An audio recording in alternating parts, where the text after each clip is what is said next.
Hello, thanks for joining. Today we will be navigating the world of API gateways, so I hope you enjoy. Let's get started. Over the years, applications have transitioned from monolithic architecture to microservices and cloud-native environments. As the number of services grows, so does the complexity of managing API traffic, security, and performance. So, in the scope of this presentation, we will answer the question, what is API Gateway? Why do we need them? Then we will compare 5 open source API gateways. And in the end of presentation, we will look at future trends of developing the API gateways. Yeah, let's get started. Why do we actually need API gateways? There are a lot of challenges that modern systems face every day. The first is uncontrolled API traffic, then security risks, performance bottlenecks, and lack of observability. So API Gateway tries to solve those problems. So API Gateway is a reverse proxy that sits between clients, which are users, applications, or external services, and backend services acting as a centralized traffic manager. It controls how API requests are routed, authenticated, transformed, and monitored. API gateways are essential in microservices architecture, cloud-native applications, and distributed systems. As I mentioned before, it solves those problems, the problems like traffic management and request routing. API gateways route incoming API requests to the correct backend services based on URL paths, headers, query parameters, user identity, and other request properties. They also support LAK application layer routing for REST, GraphQL, WebSockets, and even TCP UDP traffic. And they also provide traffic splitting, enabling A/B testing, blue-green deployments, and canary releases. Gateways also improve performance by load balancing requests across multiple backend instances, by caching frequently used responses, by compression to reduce response payload size, and also request response transformation like changing headers, payloads, or protocol versions. And also they act as a central security layer for all API calls, implementing authentication mechanisms like OAuth 2, JWT, OpenID Connect, MTLS, and many others. And they also provide detailed analytics on API traffic, like metrics collection, logging, tracing, and they usually provide real-time dashboards for API traffic insights. And they're usually extensible and customized.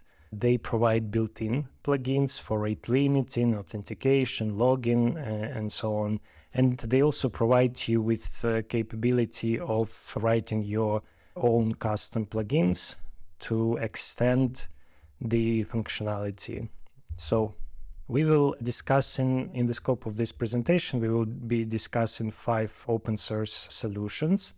But first we would need to answer why open source, why I chose open source API gateways in the scope of this presentation. So first of all, it's cost effective. Large enterprises save millions annually by switching from commercial gateways to self-hosted open source solutions. Also, it's transparent. So no black box, you can see the code, you can, add your own feature or bug fixes, and it's community driven. Open source projects usually evolve faster than commercial products, and large developer communities contributes new features regularly. So we will be discussing 5 open source API gateways. And I chose Apache API 6, Tyk, KrakenD and Gloo Edge. So let's start with the first. Apache API 6 is an open source high-performance API gateway built for cloud-native, multi-protocol, and high-throughput applications. It provides dynamic configuration, rich plugin support, while maintaining ultra-low latency.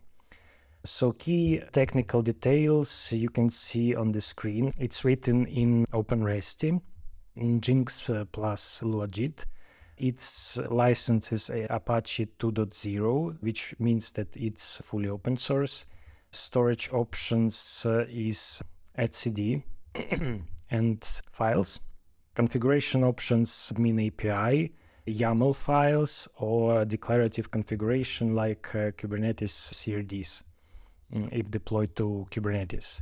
Plugin system contains built-in plugins for security, traffic control, observability, and transformations, and it supports custom plugins written in Lua, Go, Python, and WebAssembly. For security authentication and authentication plugins, they have OAuth 2, OpenID Connect, JWT authentication, API key-based authentication, and many others. For observability, they have metrics collection with Prometheus plugin, also OpenTelemetry, Datadog, and for distributed tracing, Skywalking. And I want to pay your attention that this presentation, it contains the links to the official documentation of API 6 and other gateways as well, so you can go to these links and see what they actually provide, because obviously I couldn't add everything to this presentation. It would be not readable at all, so I just mentioned the main things. And hot reload is supported, so you can apply dynamic updates via admin API without restarting. You can add plugins, you can change your routing configuration and so on, and it will not require the restart. So let's move on to the second API gateway. It's Kong. It's also high-performance open-source API gateway designed for scalability, security, and extension. It's built on Jinx and OpenResty. It offers a powerful plugin system, multi-cloud compatibility, and enterprise-ready security features. License is Apache 2.0 as previous one. For storage options, they support DBLS. Storage, they support their own storage connect. Also, you can use database like Postgres for persistence. And yeah, for configuration options, the files are available, Kubernetes CRDs and Min API. Plugin system has over 50 built-in plugins for rate limiting, caching, security, traffic control, and it also supports custom plugins written in Lua, Go, Python, and WebAssembly. Among the authentication plugins, they have OAuth 2, JWT, OpenID Connect, LDAP, HMAC, and other authentication mechanisms. For observability, for metrics, they support Prometheus, OpenTelemetry, Datadog, and Zipkin for distributed tracing. They also support hot reloading via admin API, and you can also apply dynamic updates without restarting. So the gateway is Tyk. Tyk, a high-performance open-source gateway designed for scalability, security, and multi-protocol support.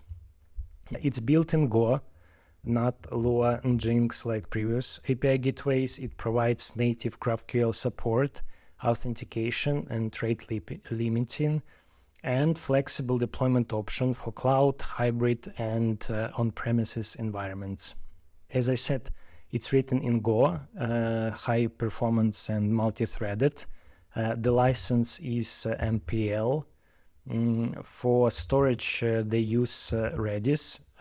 It's used for caching, rate limiting, and state management.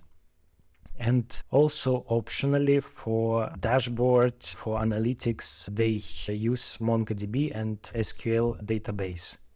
So configuration options are admin API and declarative configuration using JSON, YAML, or Kubernetes CRDs. Plugin system has built-in middleware, plugins for security, transformation, and observability. And it supports custom plugins in Go, Python, and JavaScript, Lua, and also WebAssembly. They provide a lot of authentication plugins like Auth2, JWT, TLS, authentication tokens, and like advanced rate limiting plugins, throttling, quota enforcement, many others you can see by the link provided in the presentation. For metrics, they support Prometheus, OpenTelemetry, Datadog, and also just visit the links and you will see the whole list. I want to also mention that this gateway supports QL natively and also gRPC proxying and transformation. Tyk supports hot reloading via API and dashboard, dynamic updates without restart. The next gateway in the list is KrakenD. It's a lightweight, high-performance API gateway designed for API aggregation, request transformation, and stateless architecture. It's built in Go as well. It's optimized for low latency microservices, offering high scalability with minimal resource consumption. Yeah, the license is Apache 2.0. Storage option is stateless, so they don't require any database. Configuration options are files, JSON or TOML files. And you can also actually specify configuration in environment variables and in Kubernetes CRDs if deployed to Kubernetes. They have the middleware-based architecture for plugins, and you can write your own plugins using Go. They also provide the JWT validation plugins, API key authentication, MTLS, Auth0, like a lot of plugins for authentication mechanisms. For monitoring, Prometheus, OpenTelemetry, Datadog, and many others. Interesting that they do not support the hot reloading. They have this option, but on their documentation they say that it's not recommended for prod. It can be used only for development purposes. And the last but not least API gateway in the list is Gloo Edge. It's high-performance cloud-native API gateway built on Envoy proxy, designed for Kubernetes, multi-cloud, and hybrid environments. It offers deep integration with Kubernetes, advanced traffic control, and enterprise security features. So, yeah, it's written in Go, built on Envoy proxy, multi-threaded. The license is Apache 2.0, so also fully open source. Storage options are Docker. For storage options are, files, file-based configuration, like YAML, Kubernetes CRDs. Configuration options, declarative configuration via Kubernetes CRDs or Helm charts. You can write plugins in Go. Among the security and authentication plugins, they have the Auth2, JWT authentication, and LDAP. For observability, for metric support, they have Prometheus, Grafana, and plugins. They also support the hot reload and zero downtime configuration.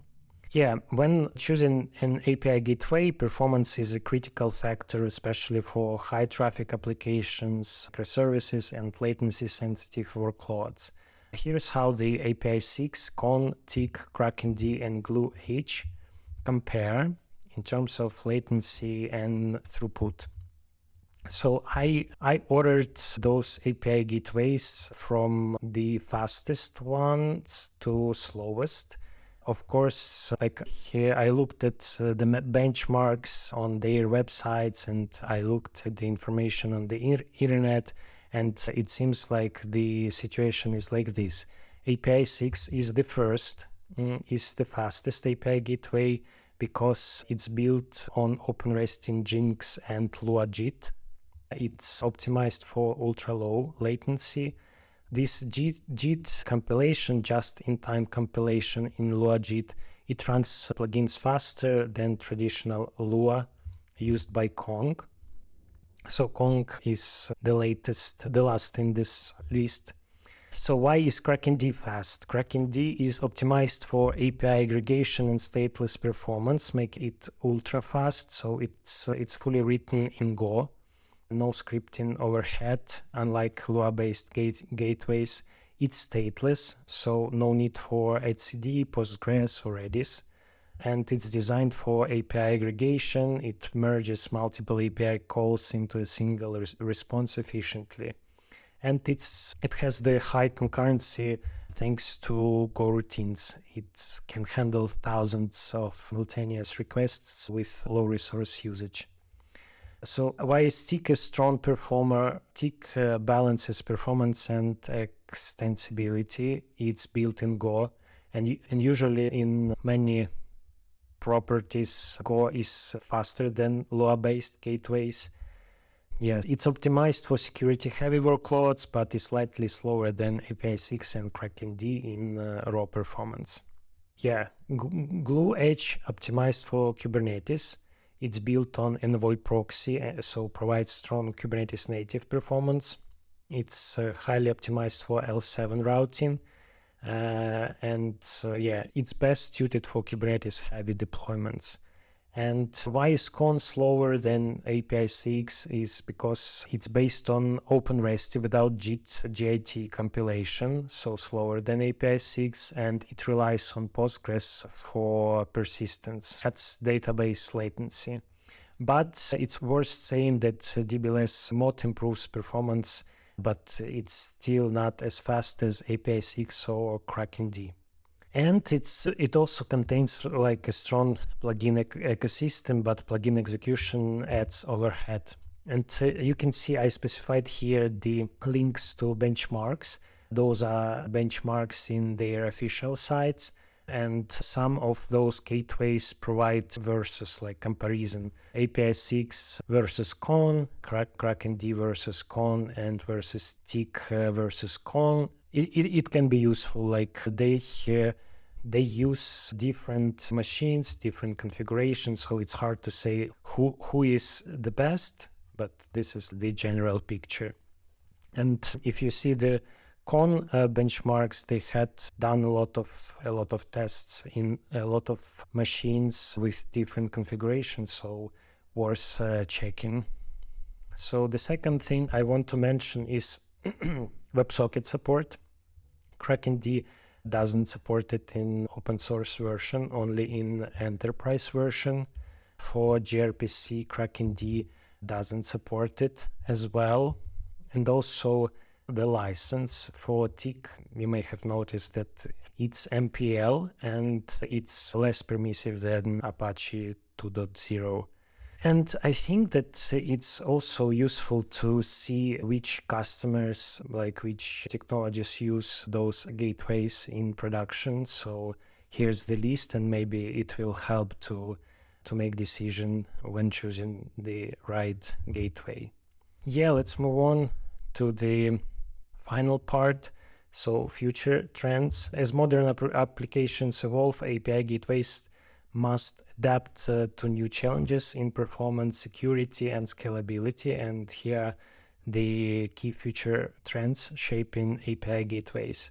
So first is AI-powered API gateways.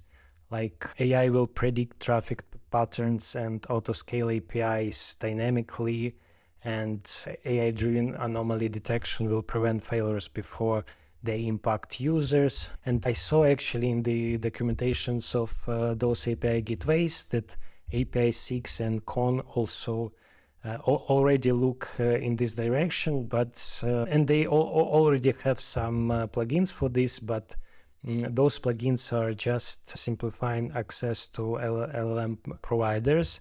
So they only transformation, like adding headers, transforming request body to make the request in those APIs more efficiently. Yeah. So the next thing is Kubernetes Gateway API replacing Ingress. And actually checked this last year, and Gateway API by Kubernetes was in beta, but now it's not. They provide the Gateway API, and this Gateway API will replace traditional Ingress controllers that have some trade-offs. So a Kubernetes Gateway API aims to resolve those trade-offs. Yeah. API gateways will fully integrate with Kubernetes native networking. And actually Gloo Edge and Ingress controller are early adopters of the Kubernetes Gateway API. The next thing is GraphQL and gRPC native support. REST APIs are no longer the default standard. More API gateways will support GraphQL and gRPC natively, including GraphQL query introspection and validation, gRPC proxying with real-time transformation, GraphQL caching, and schema enforcement. And I already mentioned this. Tyk has full GraphQL support, and API 6 offers GraphQL rate limiting and query filtering. And the last but not least is API monetization and marketplaces. So companies are turning APIs into revenue-generating products. So API gateways will provide built-in monetization, including billing and API usage metering, subscription-based API models, and self-service API portals for developers. For example, Tyk and Con Enterprise already offer. Yeah, this is it for my presentation. I hope you enjoyed it and maybe took something useful for you. So yeah, if you have any questions, I provided the link to my LinkedIn account. And yeah, here the references, the links to references I used for this presentation. Yeah. Thank you for attention. I hope you enjoyed it.